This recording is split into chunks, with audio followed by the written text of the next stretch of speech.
क्या आप अपनी किस्मत बदलना चाहते हैं? क्या आप जानना चाहते हैं कि सफलता का असली रहस्य क्या है? तो सुनिए एक ऐसी कहानी जहां हर मोड़ पर छुपा है एक नया रहस्य, एक नई प्रेरणा। ये कहानी आपको सोचने पर मजबूर कर देगी और शायद आपकी जिंदगी बदल देगी। बने रहिए वीडियो के अंत तक, क्योंकि किस्मत एक बार इस कहानी को जरूर सुनना चाहती है। गांव के बाहर बरगद के पेड़ के नीचे एक बूढ़ा आदमी बैठा करता था। उसकी आंखें दूर क्षितिज पर टिकी रहती थीं, जैसे किसी अनकही कहानी को पढ़ रही हों। गांव वाले उसे बाबा रहस्य कहते थे, क्योंकि वो कभी अपनी जिंदगी के बारे में कुछ नहीं बताता था, बस रहस्यमयी बातें करता था। एक दिन गांव का एक युवक रवि बाबा के पास आया। रवि शहर जाकर बड़ा आदमी बनना चाहता था, लेकिन उसे सही राह नहीं मिल रही थी। उसने बाबा से पूछा, बाबा किस्मत क्या होती है? क्या मेरी किस्मत में शहर जाकर सफल होना लिखा है? बाबा ने रवि की आंखों में देखा और मुस्कुराए। उन्होंने कहा, किस्मत एक बहती हुई नदी है बेटा, तुम उसमें कब कूदते हो और किस दिशा में तैरते हो ये तुम्हारी मर्जी है।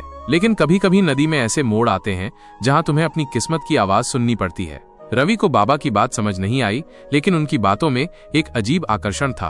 उसने बाबा से एक कहानी सुनाने का आग्रह किया। बाबा ने शुरू किया, बहुत समय पहले इसी गांव में दो भाई रहते थे, सूरज और पवन। सूरज मेहनती था और हर काम में अपना सब कुछ झोंक देता था। पवन आलसी था और हमेशा किस्मत के भरोसे बैठा रहता था। एक दिन गांव में खबर आई कि राजा ने एक खजाने की खोज के लिए प्रतियोगिता रखी है।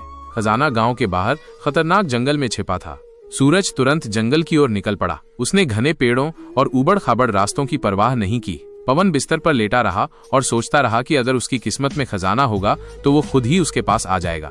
कई दिनों तक सूरज जंगल में भटकता रहा। उसे कई मुश्किलें आईं, जंगली जानवरों का सामना करना पड़ा, लेकिन उसने हार नहीं मानी। एक दिन उसे एक पुरानी गुफा मिली। गुफा के अंदर उसे एक संदूक दिखाई दिया। उसका दिल जोर से धड़कने लगा। क्या यही खजाना था? उत्साह से उसने संदूक खोला, लेकिन अंदर सोने चांदी के सिक्कों की जगह एक पुरानी डायरी मिली। निराश होकर सूरज डायरी पढ़ने लगा। उसमें एक रहस्यमय नक्शा बना हुआ था और कुछ अजीब संकेत लिखे थे।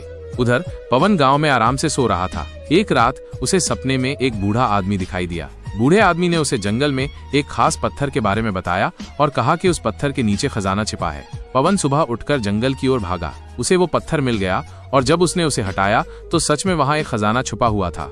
रवि हैरान था। उसने पूछा, तो बाबा किसकी किस्मत अच्छी थी, सूरज की या पवन की? बाबा ने रहस्यमयी मुस्कान के साथ कहा, कहानी अभी खत्म नहीं हुई बेटा, आगे क्या हुआ ये जानने के लिए रवि उत्सुक हो गया। बाबा ने अपनी बात जारी रखी। जब पवन खजाना लेकर गांव लौटा तो सब उसे भाग्यशाली कहने लगे, लेकिन सूरज खाली हाथ लौटा था। वो निराश था, लेकिन उसने हार नहीं मानी। उसने उस डायरी पर ध्यान दिया जो उसे गुफा में मिली थी। सूरज ने नक्शे और संकेतों को समझने में दिन रात एक कर दिया। आखिरकार उसे उन संकेतों का मतलब समझ में आ गया। वह एक और खजाने का नक्शा था जो गांव के पास ही एक पुरानी बावड़ी में छुपा था। सूरज तुरंत बावड़ी की ओर गया और उसे वो खजाना मिल गया जो पवन को मिले खजाने से कहीं ज्यादा बड़ा था। रवि अब और भी उलझन में था। उसने पूछा, लेकिन बाबा ये सब क्या था? पवन को सपने में खजाने के बारे में कैसे पता चला और सूरज को वो दूसरी डायरी कैसे मिली? बाबा ने अपनी छड़ी उठाई और रवि की ओर इशारा करते हुए कहा, किस्मत एक बार इस कहानी को जरूर सुनना, क्योंकि किस्मत के पीछे हमेशा एक रहस्य छुपा होता है। वो रहस्य क्या था ये तुम खुद सोचो। बाबा रहस्यमय ढंग से मुस्कुराए और फिर दूर क्षितिज की ओर देखने लगे। रवि सोच में पड़ गया। पवन का सपना, सूरज को मिली डायरी, इन सब के पीछे क्या रहस्य था? रवि बेचैन हो गया। बाबा की अधूरी कहानी उसके दिमाग में घूम रही थी। वो सोचने लगा कि आखिर उस सपने का क्या मतलब था? वो डायरी सूरज को ही क्यों मिली? क्या ये सिर्फ संयोग था या इसके पीछे कोई और कहानी थी? उस रात रवि को नींद नहीं आई। वो बार बार बाबा की बातों को याद कर रहा था। किस्मत के पीछे हमेशा एक रहस्य छुपा होता है, यह वाक्य उसके मन में गूंज रहा था। अगले दिन रवि फिर से बाबा के पास गया। उसने बाबा से कहानी का रहस्य बताने का आग्रह किया। बाबा ने गहरी सांस ली और कहा, बेटा हर किस्मत के पीछे एक कहानी होती है और हर कहानी में कुछ ऐसे धागे जुड़े होते हैं जिन्हें हम आसानी से नहीं देख पाते। पवन को सपने में खजाने के बारे में बताने वाला कोई और नहीं बल्कि गांव का ही एक बूढ़ा ज्ञानी व्यक्ति था। वह पवन की आलसी आदत से दुखी था और उसे एक सबक सिखाना चाहता था। वो जानता था कि अगर पवन को बिना मेहनत के खजाना मिल जाएगा तो शायद उसकी आंखें खुल जाएंगी।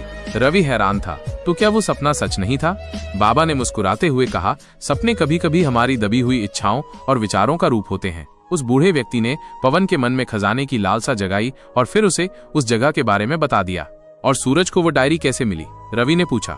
सूरज की मेहनत और लगन ने उसे उस गुफा तक पहुंचाया, बाबा ने कहा।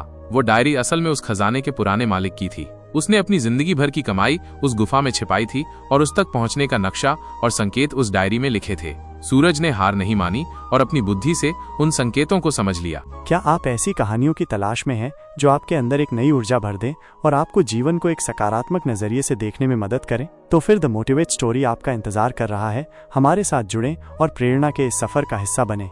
अभी सब्सक्राइब करें और सकारात्मक बदलाव महसूस करें।